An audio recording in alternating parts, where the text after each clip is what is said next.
Well, we're back at Imagination Station with our favorite scientist, Carl. And we're playing with methane gas today. I don't know if I want to play with that. What do you think? And you're saying that probably because you're thinking of the odor, right? Yeah. Because methane is about 99% of what natural gas is. And so actually that odorant is something the gas company puts in to warn you of the methane. The methane I have here is completely odorless. So you won't be smelling anything as we work with this today. That does make it a little more dangerous, though, because if you have a leak, you won't be able to know that you have a leak. True. Okay. All right. So what I'm going to do is I'm just going to bubble some of this methane gas into this tube that has a little bit of bubble solution in it. Okay. And we're going to make some bubbles. And once I have a good number of bubbles, I'm going to have you scoop some up. But remember, you can't really easily pick up bubbles if your hands are dry. So what I need you to do is first is to dip your hands in that other tray of soapy water. Okay.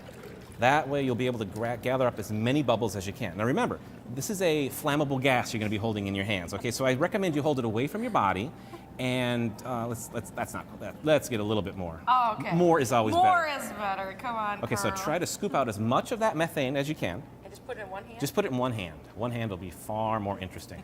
Now, methane is lighter than air, okay? Now, we don't have big enough bubbles here to make it sort of float away, but what we can do is light it on fire. All right, so I'm going to take a match here. In my hand. In your hand, and we're just going to light this methane gas on fire. 3, 2, 1, there we go.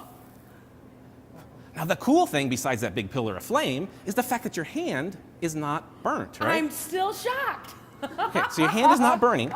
And so the cool science here is that water has a tremendous ability to absorb heat. It's a little warm. Did you feel the heat from that? Yeah, I sure did. You probably felt it on your face as well. Now, water has a tremendous ability to absorb heat. And that's what protected your hand. Also the fact that, in order to burn your hand, we'd have to boil that water off and then singe your hand. And thank goodness. that did not happen. That did not happen. And certainly we also want to recommend that you don't try this at home. This is just, for us here. I just happen to have a bunch of methane. I just happen to have some methane at at the Science Center. Thank goodness, but this is really neat. But again, it also goes to the idea of firefighters when they have to fight fires. Not all fires hug the ground. Okay, some of the flames can actually be floating up in the air, like this pillar of fire you're about to have in your hand.